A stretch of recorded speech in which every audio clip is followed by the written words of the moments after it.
ಒಂದೆಲಗ ಸೊಪ್ಪು ಅಥವಾ ಎಲೆ ಸಾಕಷ್ಟು ಜನರಿಗೆ ಗೊತ್ತು. ಕೆಲವರು ಇದನ್ನ ಬ್ರಾಹ್ಮಿ ಎಂದು ಕರೆಯುತ್ತಾರೆ. ಈ ಎಲೆಗೆ ವಿಭಿನ್ನ ಸುವಾಸನೆ ಇದ್ದು ಇದನ್ನ ಹಲವು ವಿಧದಲ್ಲಿ ಬಳಸುತ್ತಾರೆ. ಉದಾಹರಣೆಗೆ ಚಟ್ನಿ, ಸಾಂಬಾರ್, ರಸಂ ಸೇರಿದಂತೆ ಹಲವರು ಇದನ್ನ ಹೆಚ್ಚಾಗಿ ಅಡುಗೆಗೆ ಬಳಸುತ್ತಾರೆ. ಆ ಮೂಲಕ ಇದು ಹೊಟ್ಟೆಗೆ ಸೇರುವಂತೆ ನೋಡಿಕೊಳ್ತಾರೆ. ಆದ್ರೆ ಇದನ್ನ ಟೀ ಆಗಿಯೂ ಉಪಯೋಗಿಸಬಹುದು ಎಂಬುದು ಹಲವರಿಗೆ ಗೊತ್ತಿಲ್ಲ.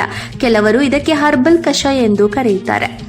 ಒಂದೆಲಗದ ಟೀ ಅಥವಾ ಹರ್ಬಲ್ ಕಷಾಯ ಸೇವಿಸೋದ್ರಿಂದ ರಕ್ತ ಪರಿಚಲನೆ ಚೆನ್ನಾಗಿ ಆಗುತ್ತದೆ. ಇದು ನೆನಪಿನ ಶಕ್ತಿಯನ್ನ ಹೆಚ್ಚಿಸಿ ಮೆದುಳಿನ ಕೆಲಸವನ್ನ ಚುರುಕುಗೊಳಿಸುತ್ತದೆ ಎಂದು ಪ್ರಾಚೀನ ಕಾಲದಿಂದಲೂ ಹೇಳುತ್ತಾರೆ. ಮರವಿನ ಕಾಯಿಲೆ ಇರುವವರಿಗೆ ಒಂದೆಲಗದ ಕಷಾಯ ಅತ್ಯಂತ ಪರಿಣಾಮಕಾರಿಯಾಗಿ ಪರಿಹಾರ ನೀಡುತ್ತದೆ. ಇದು ಮೆದುಳಿನ ಕೆಲಸಗಳನ್ನು ಉತ್ತೇಜಿಸಿ ದಿನವಿಡೀ ಉಲ್ಲಾಸ ಹಾಗೂ ಉತ್ಸಾಹಭರಿತವಾಗಿ ಇರುವಂತೆ ಮಾಡುತ್ತದೆ. ಜೊತೆಗೆ ದೇಹದ ಕಲ್ಮಶಗಳನ್ನು ಹೊರಹಾಕಲು ಸಹಾಯ ಮಾಡಿ ಆರೋಗ್ಯ ವೃದ್ಧಿಗೂ ಸಹಕರಿಸುತ್ತದೆ.